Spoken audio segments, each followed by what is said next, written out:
Hey everyone, welcome to the Kids from It podcast. I'm your host, TJ Whitehead, Power Stake and Not Given. Joined as usual, I was going to say as always, but we have different hosts here for the show by Kay and Carla. How are you guys doing today? We'll start with Carla. How are you doing? Hi, doing all right. Fantastic. Kayla, yourself? I'm happy to be here, Bob. We're living the dream. So we were just discussing how decades no longer exist anymore. And I remember thinking about this. I'm sure we all did back in the 90s. It's like, oh, so we had the 80s and the 90s. What are we going to call the zeros? That's going to be strange. The O's? 2000, 2009. The 2000s? The O's? It was so weird even saying 2000s. It sounded weird. Yeah, it did. And so the 2000s, I think it's like, I don't people call it the aughts, which I was like, okay, that kind of works. But it's, what? No? You ever heard that one? The aughts, No. Oh, I hate that immediately. No. All right, well, it worked for me. I thought. I reject that, actually. Say again? No, I said, that's I reject not what they that. said. No, yeah. So, it's strange though that the after 2000, there are like fashion is one where you can kind of tell oppression of women. Man, you guys ever look at the era of the oppression of women? What was that? And I am referring to like low-waisted jeans, those ones that those are terrible. Just speaking of that. Oh.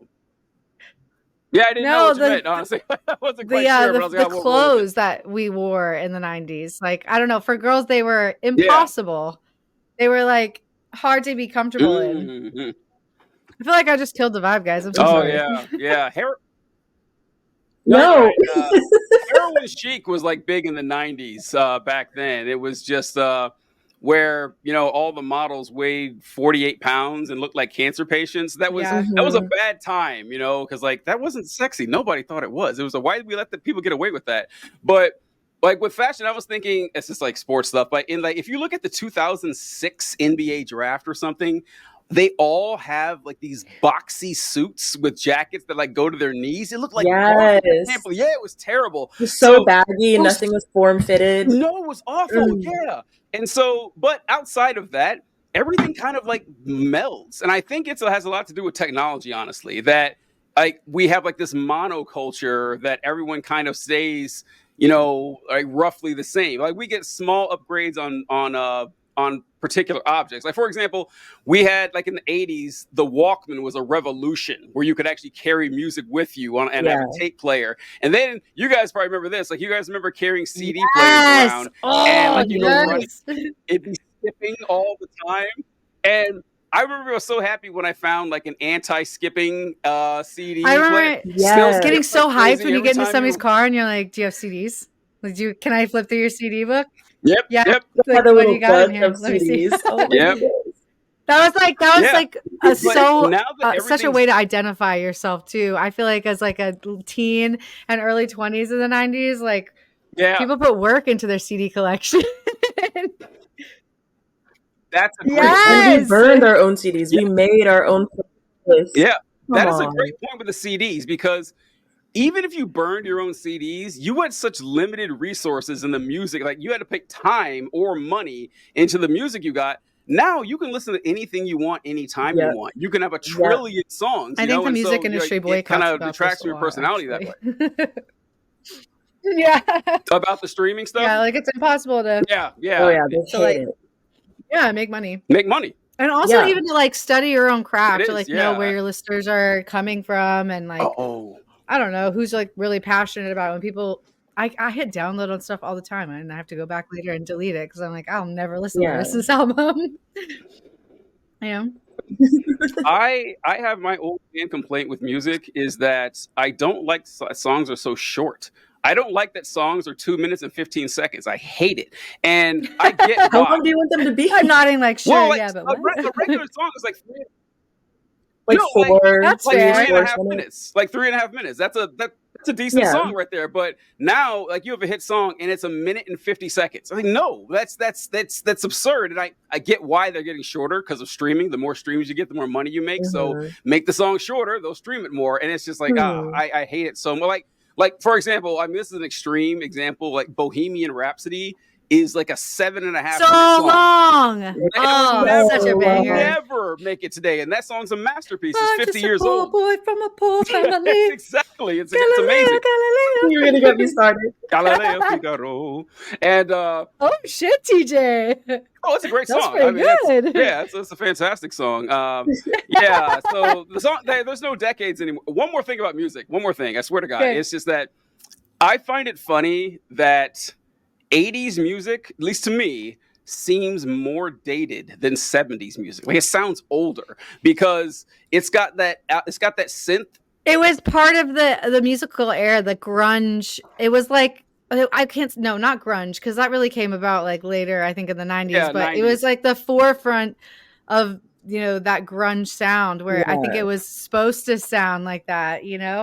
My theory is that with like 80s new wave and synth pop, they were using machines that were supposed to be, like you said, futuristic and stuff. And so you have you can recognize like an 80s like synth immediately.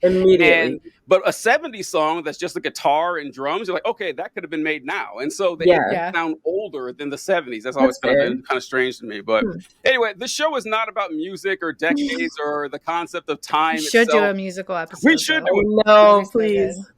Yeah, let's do it. You know what, Kayla? I think I remember we would talk about music occasionally because I remember I like "Criminal" by Fiona Apple, and I think you like that song too. Yeah, that was a million years ago. That's my go-to karaoke song. I've been a bad girl. Yes. Cool. So all right, I lied about that being my last thing about music. This is my last thing about music. I've always wanted to sing "Criminal" in karaoke too. I'd never done it, but I always wanted to sing it and not switch the gender because I think it's cowardly whenever people sing a song and they switch the gender. No. I'm going to commit to the bit. That's what karaoke is for. Like you're up there to be Fiona Apple for that 3 minutes in time. So just go with it. and "Criminal" seems like a great song that could come with a man's voice. I think it'd be a great song to come with a man's voice. You're right. Yeah. And then just singing about how you're careless with a delicate man, which isn't. I was talking to a friend of mine about this, and she was saying that she's actually never heard the phrase "delicate man" before. It's like, oh, that's true. That's the only context in which I've heard those two words. Taylor Swift has said it, but obviously she could have been inspired. She's really, maybe she's got a wide bandwidth of context that she pulls from in her writing. I'm sure. So, all right. So catch us on episode 20 of the Kids From It podcast, in which we discuss music, we discuss decades, we discuss fashion, and the concept of linear time itself. We're going to go all into that next time. But on today's episode, we will be talking about wild ass Bible stories. And this is something, Carla, was this your idea? I can't remember whose idea this was. We were talking about. It was Kayla mentioned it first. Okay. Yeah, well, it was actually my friend's idea. Remember, it was our critic's idea. Oh yeah. But it was a good one. That's right. We have the peanut gallery. The only good idea I've heard come from the outside or whatever. No, we love it. Yeah, we always heard some wild stuff in church, and a lot of Bible stories that people aren't familiar with, and they're very fun to me. I love talking about Bible stories that people aren't too knowledgeable of, and especially Christians, because it's their book and they don't know it. That's very funny to me. But we're going to be talking about the sin of onanism. Have you guys ever heard the term onanism? No. Okay. I don't think so. All right. Onanism is masturbating. That is what onanism is. Oh. And it's called onanism because of a story in the Bible, in the book of Genesis, chapter 38. And I will pull that up for everyone right now. I love New Testament. Let's go. You said Genesis? This is the Old Testament. Yes. Or Old Testament, yeah, thank you. The Old Testament is a lot more fun than the New Testament. The stories are wild. They're pretty good. So this story, I actually did mean Old Testament. Sorry. I know you meant, yeah. That's where the really weird stuff is. It is. So the story of Onan starts with Jacob's son Judah. Judah was one of Jacob's 13 boys that he had, and let's see what the book of Genesis say about him. Small family, yes. Judah and Tamar. And it came about that time that Judah departed from his brothers and visited a certain Adullamite whose name was Hira. Judah saw there a daughter of a certain Canaanite whose name was Shua, And he took her as a wife and had relations with her. And he conceived and gave birth to a son, and he named him Then she conceived again and gave birth to a son, and she named him Onan. She gave birth to yet another son named Shelah, and it was at Chezib that she gave birth to him. Now Judah took for his firstborn, and her name was Now Judah took a wife for his firstborn, and her name was Tamar. But Judah's firstborn, was evil in the sight of the Lord, so the Lord took his life. Now I want to add, there's no context added to this. No context whatsoever. What is evil in the sight of the Lord? It says what did he do? It said he did evil in the sight of the Lord. Lord put him to death.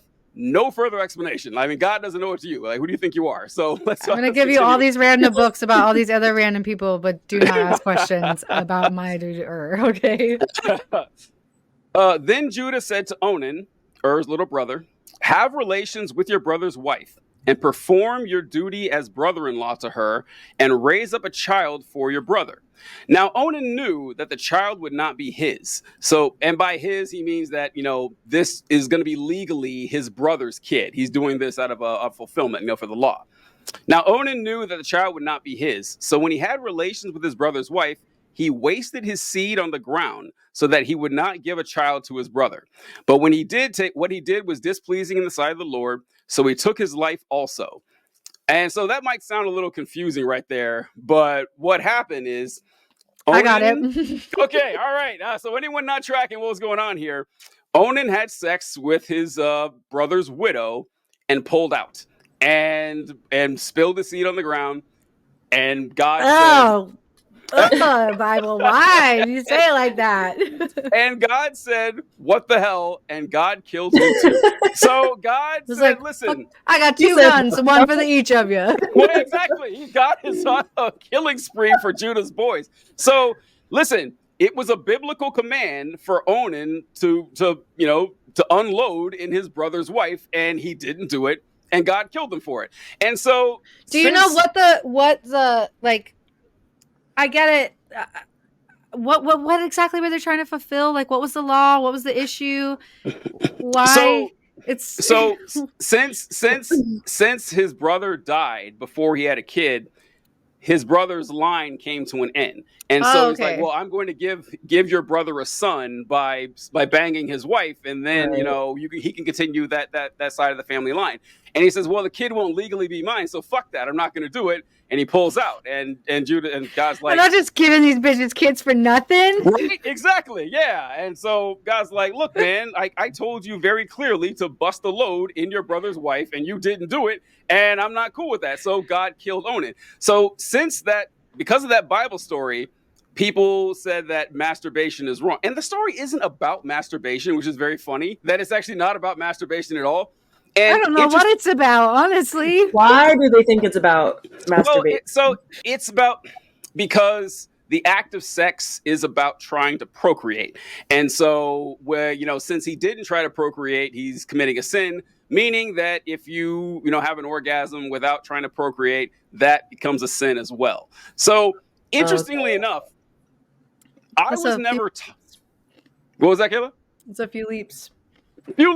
Which is so interestingly enough, the Bible never mentions masturbation. It's not mentioned one time. Like that is the closest you can get to it. It talks about lust quite often, but it never talks about self-pleasure.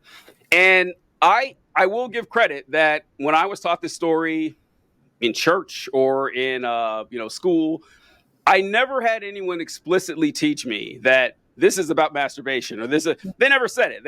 They just talked about the story and how this violated the law. So that's my wild Bible story, but it's kind of a part one, because there's a second part to the story, folks. The story gets even stranger, believe it or not. Hell yeah. Yeah, I didn't know if I was going to go with it. I do know, Tamar was is it about Tamar, the rest of the story? Different Tamar. Okay. Yeah, different. You're talking about the Tamar with David, I think. Mm-hmm. Yeah. With David's son, Absalom, and Amnon. Yeah, all of that was... Yeah, that was... that involved Absalom falling in love with Tamar and raping her, like you said, and then Absalom killed him. Anyway, all right. Also, really weird Bible story. So different Tamar, same vibe. It's a very weird. It's a very different Bible story too. Yeah. Also, because Amnon and Tamar were siblings, So it's just, yikes. All right, so let's continue on with this story right here. Where was I? Okay. Now, have a relationship with brother's wife. Onan spilled his seed. And you know what? Hold on. Let me change versions here. I like the New American Standard, but let me go to the 1995 version. I like that a little bit better. Okay. I like how you have preferred versions.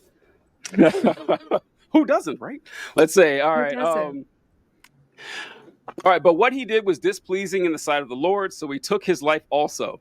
Then Judah, his dad, said to his daughter-in-law Tamar, remain a widow in your father's house until my son Shelah grows up. Because Judah thought, I am afraid that he might die like his brothers. So Tamar went and lived in her father's house. So basically, Judah has one son left. And he said, I am not marrying my son to this bitch. There's some bad luck about her that's killing my boys. I'm not going to God has got it out for this hoe. Exactly. And so think of it. She shall take no son of mine. You got to think of it from Judah's perspective. It never says God consulted Judah about killing his kids. As far as Judah knew that his boys were just dying from this black widow. What if she was murdering them for real, though? That would have been cool. You can't, The first serial killers in the Bible. Did we just discover something? I want to take Tamar to Ashley Flowers immediately. Can we get a Crime Junkie episode on this or something? Well, if you like Tamar now, you're gonna love her later. I gotta tell you that. So let's keep going with Miss Tamar here. Okay. So also can't blame Judah. I mean, I gotta tell you, I would have felt pretty similar. Okay. Now, after a considerable time, Shua's daughter, the wife of Judah, died. So Judah is a widower himself now. And when the time of mourning was ended, Judah went to his sheep shearers at Timnah, he and his friend Hira the Adullamite. It was told to Tamar, behold, your father-in-law is going up to Timnah to shear his sheep. So she removed her widow's garments and covered herself with a veil, and wrapped herself and sat in the gateway of Enaim, which is on the road to Timnah. For she saw that Shelah had grown up, and she had not been given to him as a wife. So Tamar is like, hey, this kid, he's old enough to marry me now, and you haven't done it. She's feeling a little bit salty about it, folks. She's none too pleased. So it's like she was going undercover to find this kid. For him. All right. And granted, and back then, like, of age was much younger then, right? So what was this kid, like 14? She's like, what's the deal? I heard he can get out of the street. What? Got his first double. She's like, damn. All right. So she goes into town. When Judah saw her, he thought she was a harlot, for she had covered her face. So he didn't know who she was. So he turned aside to her by the road and said, here now, let me come into you, for he did not know that she was his daughter-in-law. And she said, what will you give me that you may come into me? He said, therefore, I will send you a young goat from the flock. She said, moreover, will you give me a pledge until you send it? So basically, he's talking to this prostitute, a person he believes is a prostitute, doesn't know it's his daughter-in-law. And he says, so what price? She says, what will you give me for this? And he says, I can send you a goat. And she's like, well, you don't have the goat with you. So do you have any like collateral to lay down until you get the goat? And he says, my son. No, that would be funny. He says, that'd be very on brand. I will send you a young goat from the flock, and said, moreover, will you give me a pledge until you send it? He said, what pledge shall I give you? And she said, your seal and your cord and your staff that is in your hand, which is a very funny double entendre if you ask me, with the staff in his hand. So he gave them to her. Yeah, he gave them to her and went into her. And when she conceived by him, then she arose and departed and removed her veil and put on her widow's garments. When Judah sent the young goat by his friend, so, he's an honest man, he sent the goat over to the Adullamite to receive the pledge from the woman's hand. He did not find her. He asked the men of the place, saying, hey, where is the temple prostitute who was by the road to Enaim? But they said, hey, where's that hooker? You guys know her, right? Very cavalier. No shame with this Judah. How often is he doing this? But they said, hey, there has been no temple prostitute here. So he returned to Judah and said, I didn't find her. And furthermore, the men of the place said, there has been no temple prostitute here. Then Judah said, let her keep them. Otherwise, we will become a laughingstock. After all, I sent this young goat, but you did not find her. So Judah's not happy about this. Judah said, listen. Judah's like worried about what people are going to think about his hooker. I mean, the prostitute not taking his goat. Well, he didn't want people to know about. So he sent the goat over to her and she wasn't there. And so, but she still has his shit. She still has, his signet ring and his staff and everything. But he can't make a big deal out of it because he doesn't want people to know that he's trolling the temple grounds the fuck. And so that's the situation Judah's in. So he's like, fine, I'll just cut my losses and leave it alone. Now, it was about 3 months later that Judah was informed, your daughter-in-law Tamar has played the harlot. And behold, she is also with child by harlotry. Then Judah said, bring her out and let her be burned. It was while she was brought out that she sent her father-in-law saying, I am with child by the man whom these belong to. And she said, please examine and see whose signet ring and cords and staff are these. Judah recognized them, because they were his, and said, she is more righteous than I, inasmuch as I did not give her my son Shelah, and he did not have relations with her again. It came about the time she was giving birth that behold, there were twins in her womb. Well, so she has birth of twins. It's a weird story of that, but I love Tamar here. I love it. I love the story with Tamar here. Oh, you're muted, Kayla. She said, checkmate, motherfucker. She's really bad. Yeah. Incredible line saying, hey, the man who got me pregnant is the owner of all this shit. Recognize any of it? Incredible. Hey. Incredible. So that story, I remember hearing in school or in church. I can't remember which one where I taught it, but that lesson's pretty straightforward. Be honest and fulfill your duties and your vows. And kind of a weird thing about the whole, killing the boys for not blowing a load, but that's how it started, Just a little thing, there. Little thing. So neither of you have heard that story before? It definitely sounded familiar. I mean, I know for sure. I do this weird thing with my trauma where I block stuff out, and oddly enough, I think I was thinking this as I was researching last minute for my story, how much I think I intentionally don't remember about the Bible because I read it cover to cover when I was 16. And then I'm thinking I have heard it preached about in a weird way, but I don't remember specifically. But I feel definitely... Go ahead. At that age, we probably just didn't process things how we can process them now. So if someone's reading that to us back then, we're jumbled. It's blah, blah, blah. Yeah. All we pulled from that was she got burned. So I don't know. They're trying to burn her. That's all I know. I have a confession to make. I have never read the Bible cover to cover. I've never done it. I lied and said I did it in school because they told us to, and we had to do it for a class. And so I lied and said I did. I never have. I don't know how I did it. It was like a coping mechanism for me to get through the Haven because it was it's a long, daunting read. It's so hard. Yeah. And I would I didn't start it until I don't know, at least 3 months in. And so I was so hopeful that my parents were going to come get me at my year and I wasn't going to have to do more than a year. I was bored with the paces and the not real schooling. So I would set myself challenges, Bible challenges. So that also might be why I didn't retain as much as well. And you're right, Carla, it did it sounded like jumble, especially because we only got KJV and growing up in the independent fundamental Baptist community. Yeah. But also I was reading hella fast. I was just to say I could do that. I read Genesis today, bitch.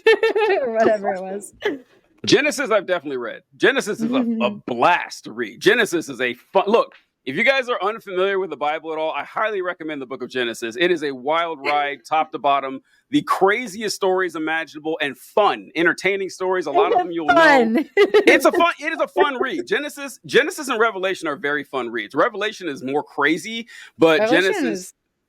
so crazy. It's so crazy. Revelation freaks me out sometimes. It's so weird. Revelation and Ezekiel are the craziest Bible books. Ezekiel! Oh my God. A lot of people say that the stuff Ezekiel saw was extraterrestrials. A lot of people say that it's like aliens in the Bible with the book of Ezekiel. That's how weird it is. They are real. I always ran out of gas. Should do a deep dive into that. Yeah, look, Ezekiel has some fun shit, man. It is some fun shit. I always ran out of gas in Numbers and Chronicles. Those books, holy shit, because I feel like we got preached at a lot from Chronicles. Yeah, what's in Chronicles? Are those like just a ton of rules? I think so.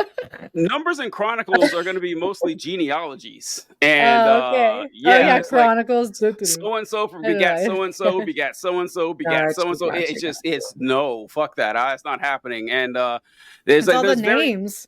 It's all the names. It's very little narrative, and so it's just hard to give a shit. Basically. Exactly. Although they do pepper in interesting stories here and there. Like, I think in Chronicles, it talks about a character named He-Man, which I think was pretty funny when I was a kid. Yeah. What? So, all right. Okay, who we got next? Who wants to go next with this one? I can. Carla? You want to go, Carla? Woo woo. Yeah. Let's fucking go. I don't know how lengthy this is going to be, but I'm sure you guys have sat under somebody who preached about tattoos, how we're not supposed to get them, especially like in youth group. So temple. My body is a temple. Yeah, body is a temple. But they like to use, in order to back up, like we're not allowed to tattoo our bodies, their main verse is from Leviticus 19:28. And it says, "You shall not make any cuts on your body for the dead or tattoo yourselves. I am the Lord." So anybody who reads that without diving into the context and knowing when that passage was said, what period of time, like they just see that and they're like, "You can't get tattoos. That's a sin." Yeah.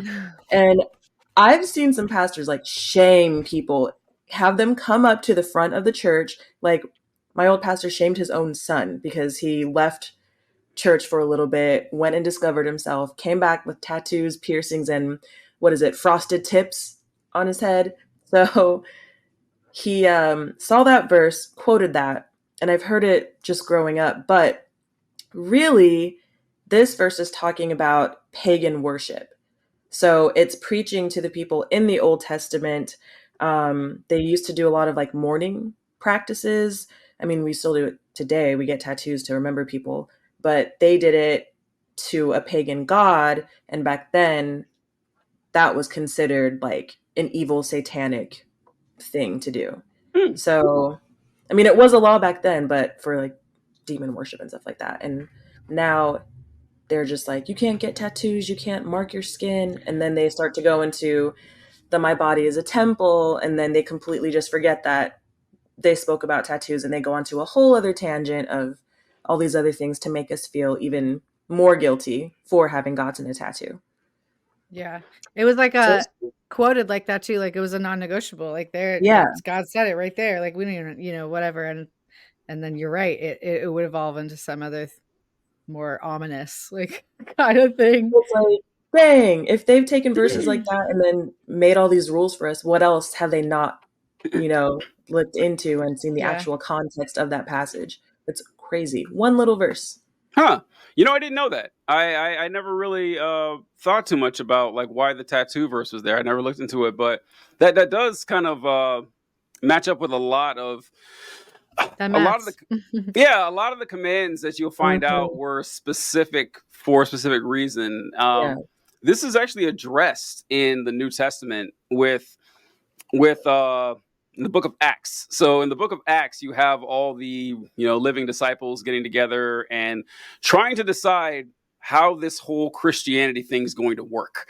And because the original disciples were all Jewish. And so they all practiced Jewish customs and courtesies. And they said, okay, so this is kind of like a new, like offshoot spinoff religion here. Do we have to keep all the rules from the old ones? Do we have to require that Gentiles get circumcised and follow all of the rules and everything? And in the middle of the book of Acts, you have James, who puts out his proclamation as the pastor of Jerusalem church and says, all right, so we don't need to be circumcised. We do request that the Gentile Christians not drink blood and that they refrain from just eating. This like I don't know, it's bad that we have to tell you guys this, but please chill on drinking the blood, like just stop. That's the thing. Well, this is a major problem. That they don't drink blood and they don't eat any meat offered to idols. And that's what we're with the tattoo thing, that there was nothing necessarily wrong with the meat that was offered to idols, but they're like, yeah, it has this connotation with pagan worship that we're not super comfortable with, although it's not really, a rock solid rule. It's not on brand. It's not good for press. It's not on brand. Yeah. This is doing that. Think of the optics, folks. Think of that. We can't. You're eating meat offered to an idol. How's that going to make the church look? So it is funny that a lot of those rules that I didn't know about the tattoo one, but especially that are specifically made for a specific time and for a specific reason. And a lot of times they come right out and say it, but the Bible is big. It's hard it's hard to read, and it's easy to, miss stuff. So that was a good one, Carla. Thank you. I didn't know that one. Of course. Yeah, that was really good. Kayla, what you got? All right. I'm just going to tell a little story of how I picked this really quick. And I came onto the podcast, our meeting at 5:30, completely unprepared, even though I did know what we were going to talk about. I just hadn't had the time to look. And TJ was like, look really quick. And so I started to look, and it took me like 2 seconds. And you guys are both like, wow, that was fast. And it's because this is a great story that I know that you should both have heard before. But just in case any of our listeners haven't, the demon pig. The demon pigs. Demon pig. Oh, yeah, demon pigs. Okay, so this is from Matthew. Jesus is basically like taking a walk, and I think he meets men that are possessed, and they like ask him, "Can we want the demons are like, we want to get into these pigs, these like wild hogs," and Jesus is like, "Sure, go ahead, sure." So they hop in, and then these pigs like run off a cliff and drown themselves. Those are the highlight points that I remember. It's super weird, and I was trying to like remember. I know I've heard this preached on. And I couldn't remember like what was the moral of the story. Like what were we doing here, Jesus? But yeah, that one I think like kind of scared me, honestly, for a long time. Like I still don't really fuck with pigs. I don't know. I picture them kind of creepy and just all possessed. Yeah. I always wonder what the pigs did to deserve that. Right? I know. And like, why would a demon want to come out of people and into pigs? Like that doesn't math for me as a demon. I swear. What are the pigs gonna do? I heard that story the most as a kid, I think. Yeah. Like in Sunday school, for sure. I don't know what they were trying. They were trying to scare us. For sure.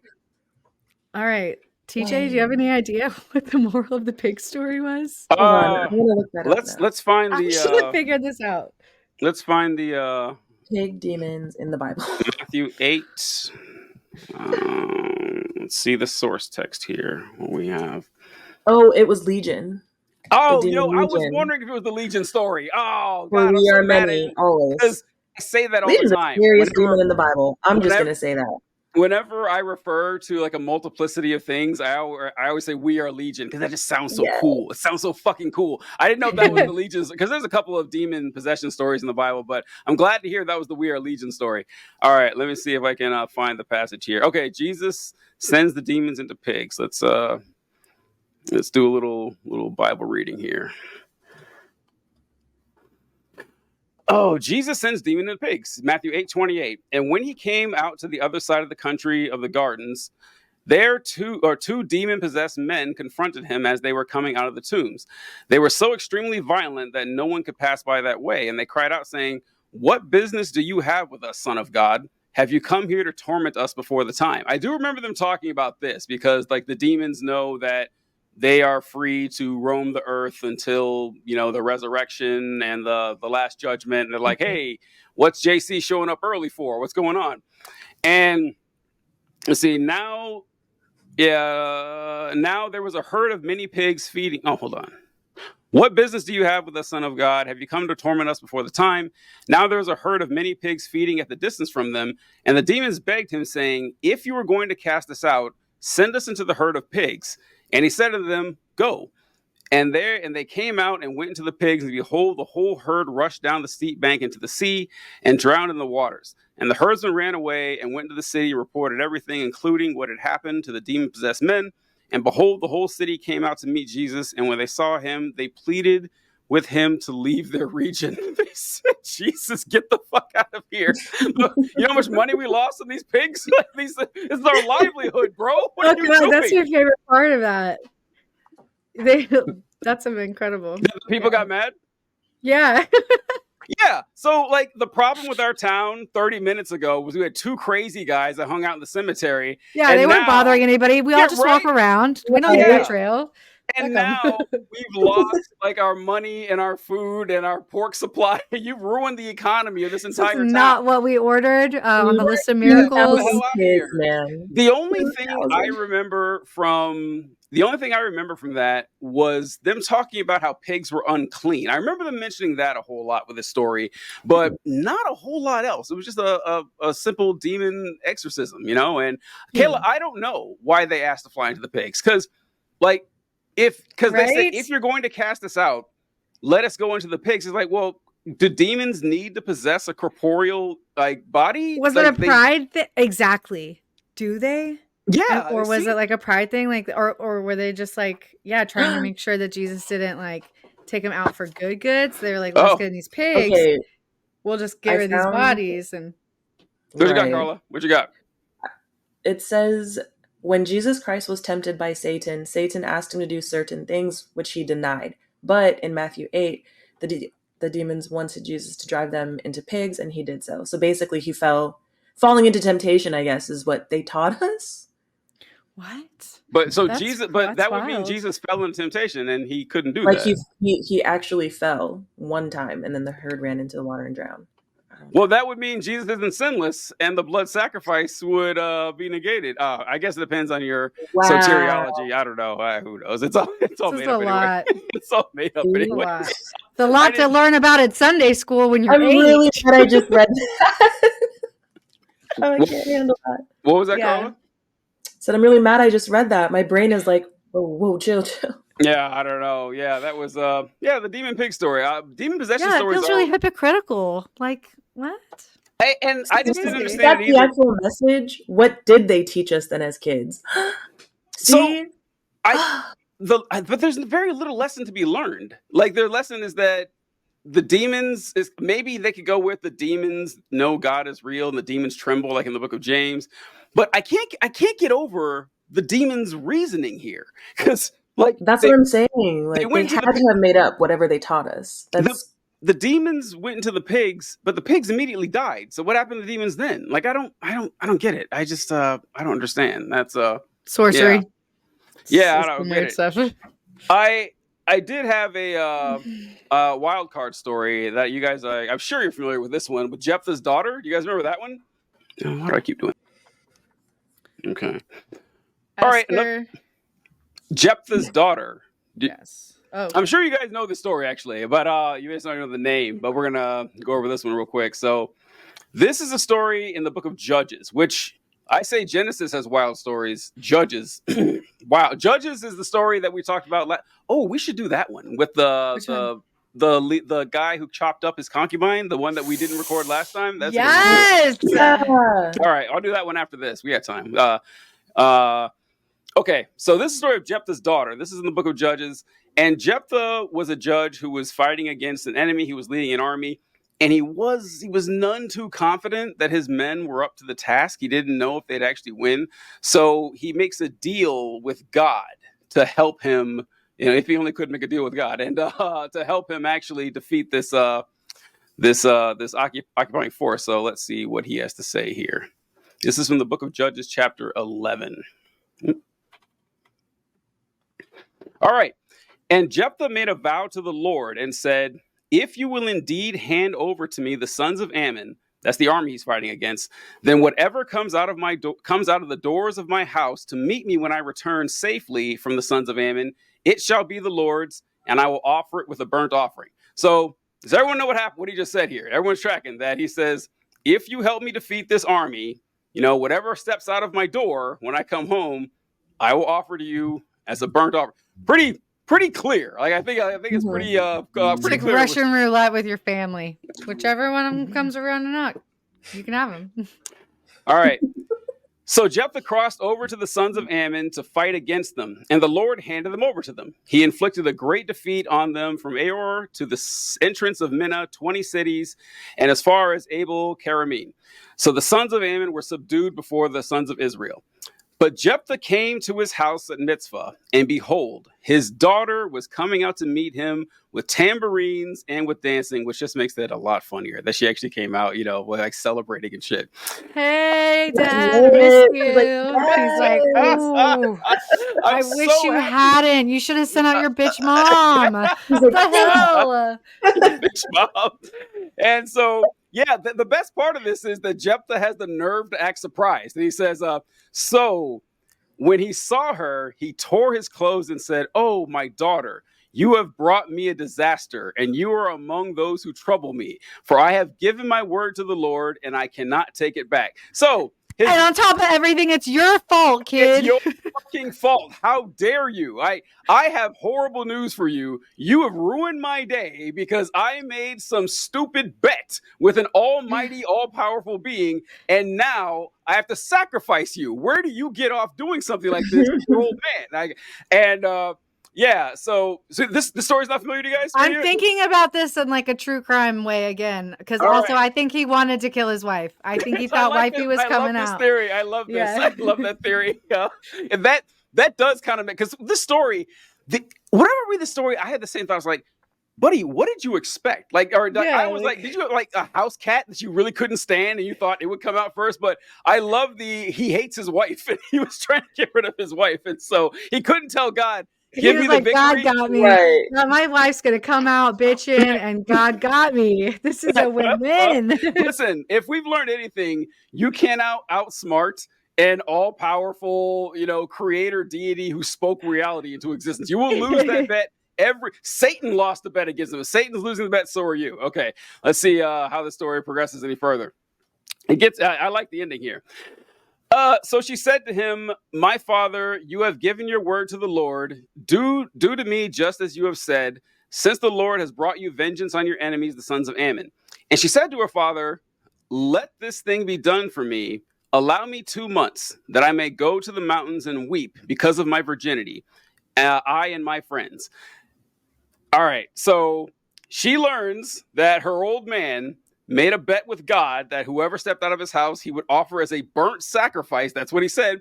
And she says, "Okay, I get it. I understand. It makes perfect sense. Let me just go say bye to my friendsies and have a little girls' night out on the mountain, and we're good." You're right. It's like, yeah. So that part I said, okay, all right, I get it. Because, I would just say, okay, look, just let me sneak off for a little bit. And, I was like, okay, I see what she's doing here. I see what's going on. So let's continue the story. "That I may be with my friends.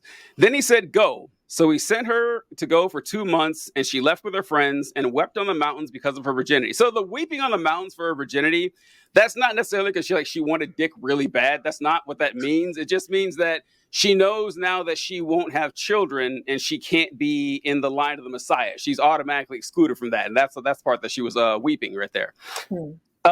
Then he said, go.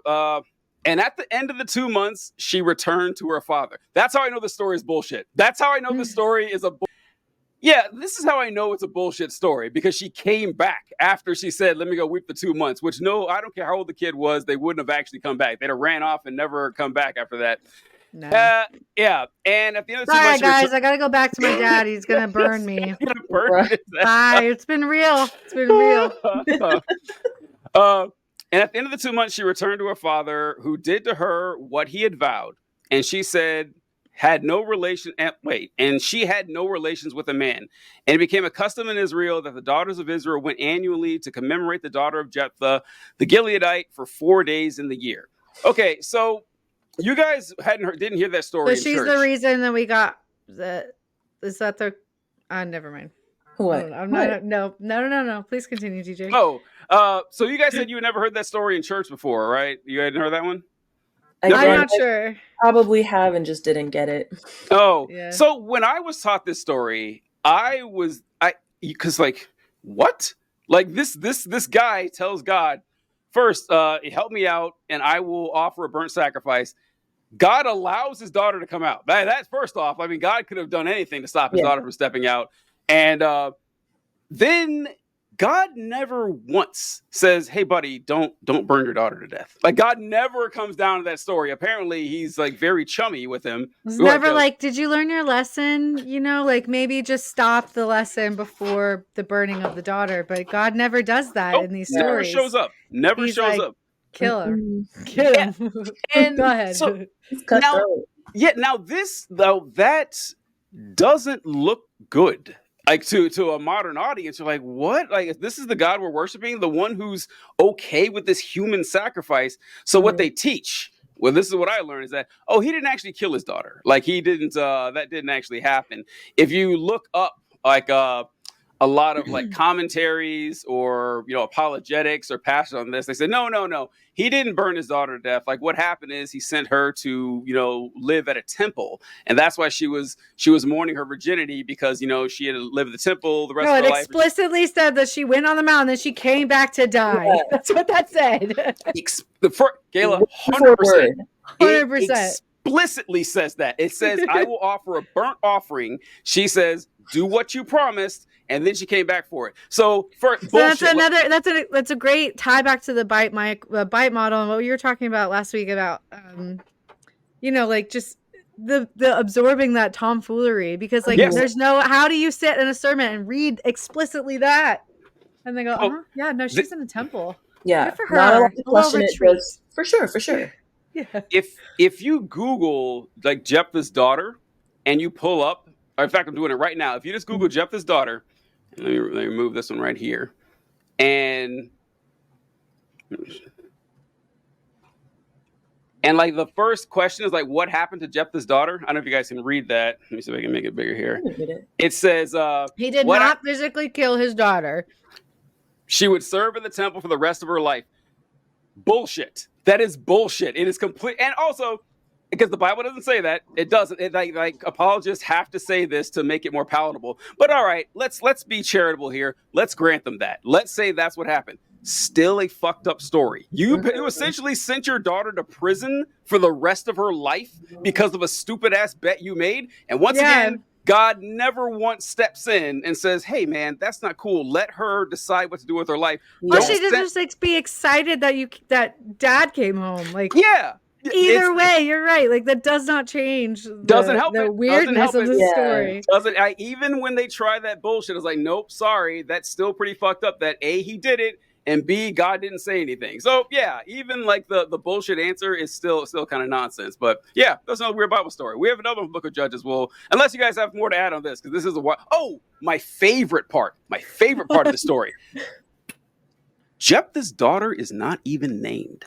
She doesn't get a fucking name in this story. Like, Jephthah gets a name, the guy who was willing to kill a family member, but the girl who was happy to see her dad come back alive, who went to mourn with her friends because of the fact that she'll never have kids, who was either sacrificed or sent to be a nun in a convent for the rest of her life, doesn't it's just this get icky a name. Fuck's daughter. Yeah. Yeah. That's the story is Jephthah's daughter. She's not even fucking named. That bothers me too. That she deserves at least that. Yeah. So anything else to add to the story, you guys? What are your thoughts on this, Carla? It's fucking nuts. What do you mean? What are my thoughts? That's crazy. And like, wow, even your own kids are basically just treated like property, very disposable. That is a repeated pattern in the Bible. Yeah. And it just like teaches you to kind of suppress your emotions because the Bible says so. You like put your feelings about the rules over your feelings about your own family.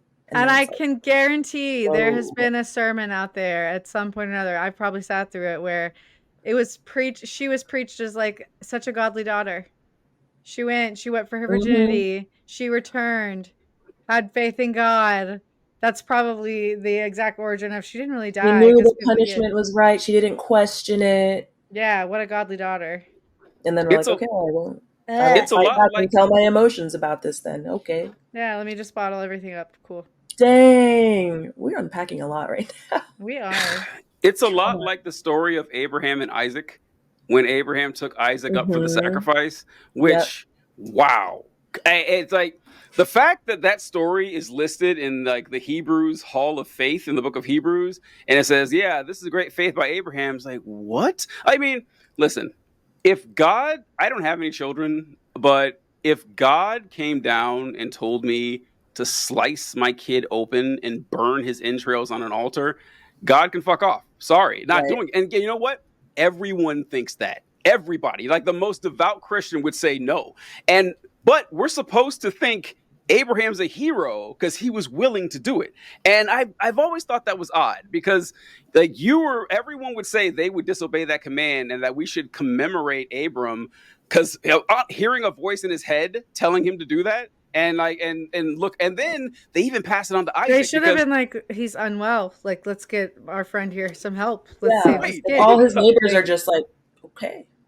All right, fine. And they pass it on to Isaac too, because in the story, Isaac says, "Hey, we're going for an offering, but where's like the sheep or the goat that we're sacrificing?" And Abraham says, "Well, God will provide a sacrifice." And what's interesting, the story so when I was taught this at Maranatha in high school, like in our Bible class, they pointed out that everyone thinks of Isaac as like a 7-year-old in the story, but in the chronology, Isaac's like 19. Wasn't he a teenager? He's a teenager. So like he could have overpowered Abraham and ran if he wanted, but he went up and it's like, what a beautiful son. I remember it being preached to us when we were little and he was little, and then I remember the story being preached at us when we were teens, and then all of a sudden he was a teen. They adjusted it to our age. Yeah, it was like that would be funny. I didn't think about that. That would be funny. But it's like, what a dutiful son, doing what his dad said, even when he's tying him down and holding a knife at his throat. It's like, no, that is awful. You don't want to teach people that. Exactly. Like, you gotta just obey your parent to that extreme. These are the examples that we're giving of godly children. That's horrific. That is like so psychologically damaging, and it's pretty dark. Yeah. Okay. On that note. Yeah. Let me try to find the Judges one. Oh, this one's a good one. Listeners, you're going to enjoy this Bible story. It's really warm and wholesome. It's a story about family ties. And yeah, I couldn't think of any other way to make that one funny. Oh, here we go. Okay, so our next story comes from the book of Judges as well, and it is about the Levite and the concubine. This is a wild ride right here. So let's get started. Now a Levite, just to describe what a Levite was before we can start going with this. Like, what the hell is a Levite? So a Levite is someone who was born and raised in the tribe of Levi. And the tribe of Levi was the priestly tribe. That was the tribe that Moses and Aaron came from. So whenever, like, you guys know the story about the Good Samaritan, and you have the story, you have like, the priest and you have the Levite. A Levite is supposed to be someone who's like, like a little closer to God, a little more devoted to this because you come from the tribe of the priest. So that's what a Levite is. Where we going here? It's like a pastor's kid. Yeah, that's a good way to put it. That's a good comparison. That's a great way to put it. Now, a Levite who lived in a remote area in the hill country of Ephraim took a concubine from Bethlehem into Judah. A concubine. Would either of you like to tell us what a concubine is? Anyone want to let us know what the audience? A lady friend. Yeah. Yeah, it's like long-term lady. As I was saying earlier, hooker. She'll never be the main boo. She's just a friend. Yeah, but she's a repeat customer. Like she's a junior wife, essentially. Yeah, it's a companion, if you will. Yeah. You have side piece. It's side piece. It's captain like of the roster. It's something that doesn't really exist in modern culture in a lot of ways. In that you're married, but you also have like a live-in mistress, essentially. That like you said, she's never going to be promoted to the A team, but she can still you can still have kids with her, and those kids are that's your the sons. Wild part. Like, it's fine. Yeah. You guys can build a whole like living situation. Have a whole family, but just know I'm the one. Exactly. Yeah. There is a HBIC on deck.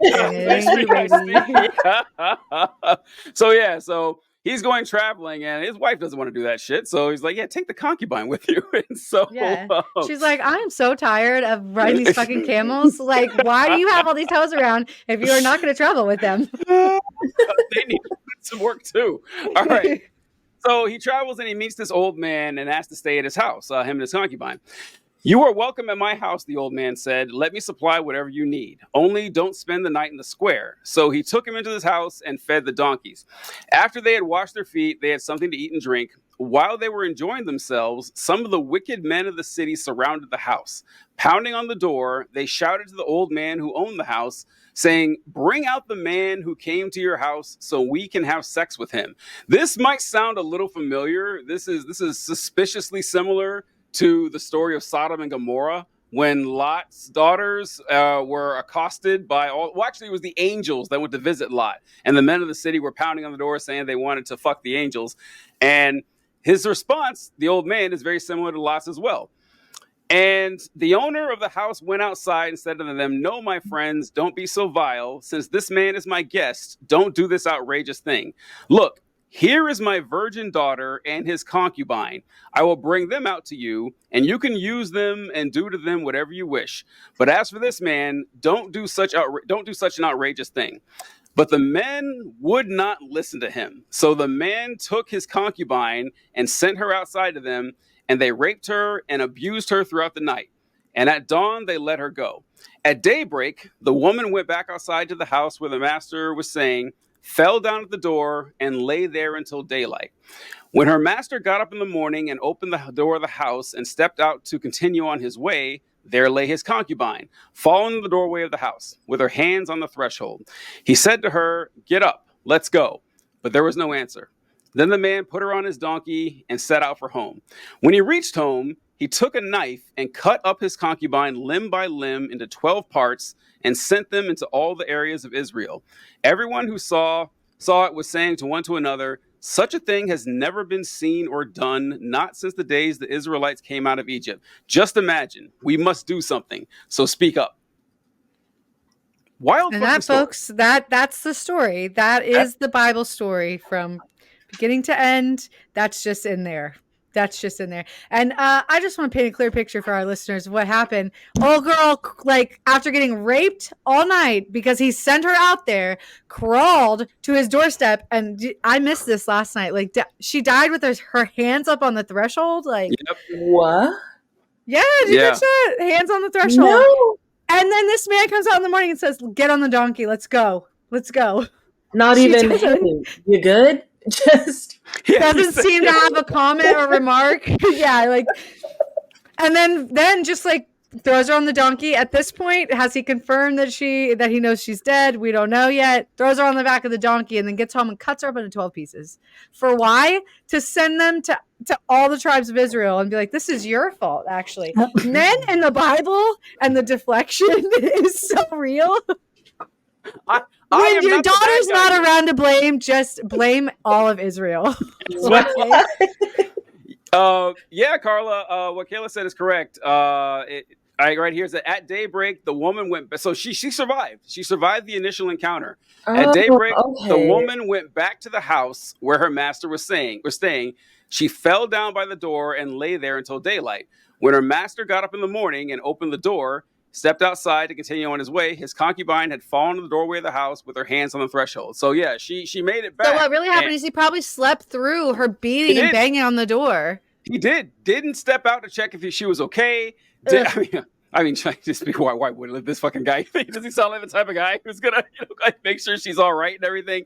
And yeah, that's just it is like. You guys mentioned about how, your kids were property earlier, and women were property as well. And you saw that in both instances here, because the guy says, all right, you don't have sex with this man. This guy is my guest. That would be very, inhospitable of me to do something like that. So here's my kid and a concubine. And they're like, no.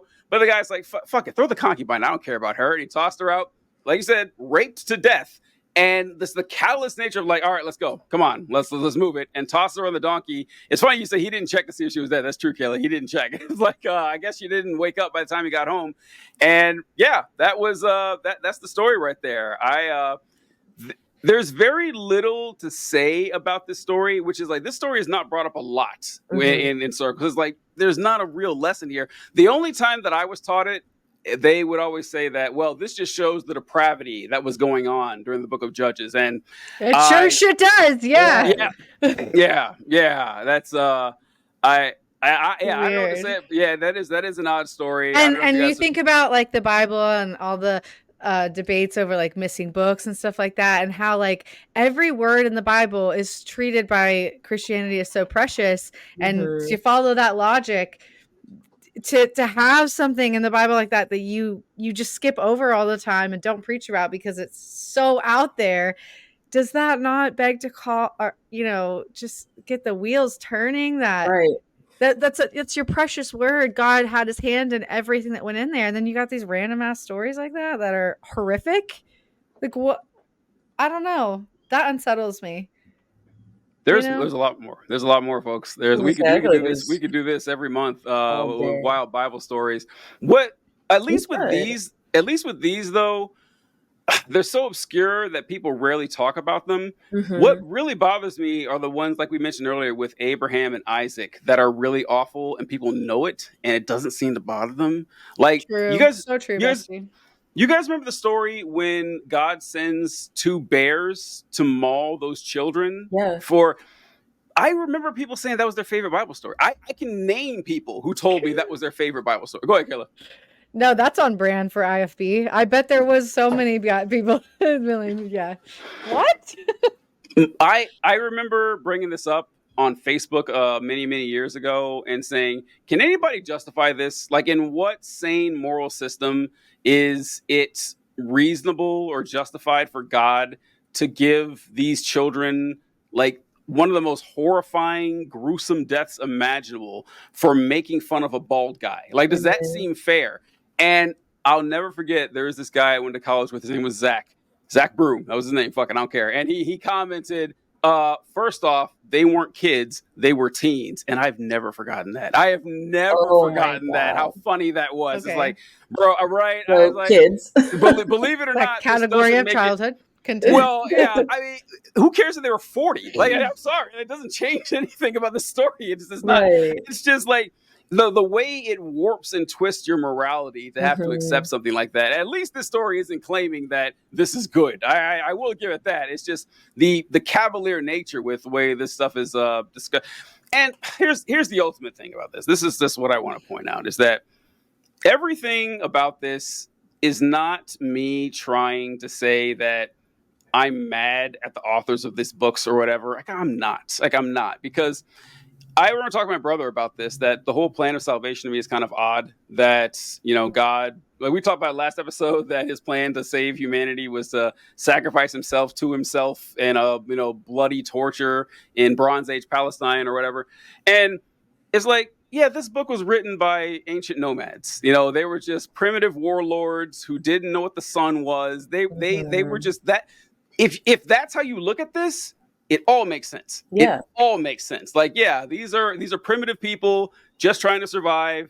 They didn't know anything about existence, and they wrote these stories. And yeah, they were brutal. They were barbaric. They treated people. There was very little. And it's amazing to me that would be so much more interesting.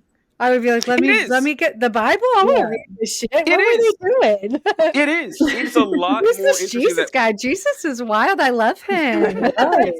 And it makes a lot more sense that way. Everything makes a lot more sense when you view it through that lens. So like, once you stop like mystifying all this, it's like, yeah, then it's just an interesting read. It's like, wow, glad I wasn't alive back then, because it kind of would have sucked. But any closing thoughts from you folks? I think we should definitely do more Bible story episodes. Yeah, we'll let the listeners tell us. Y'all better listen to this episode. I guess it's a little late now. It's to say at the end. Yeah. Good stuff. A fun monthly thing to do. Write in the comments. Give us Bible story suggestions. Subscribe, try to stump us with one. Try to stump us with one. Those are everyone's gonna stump me, because obviously I called the Old Testament the New Testament. Right after that. That's good stuff. All right, guys. Catch you folks later. Episode 28 out.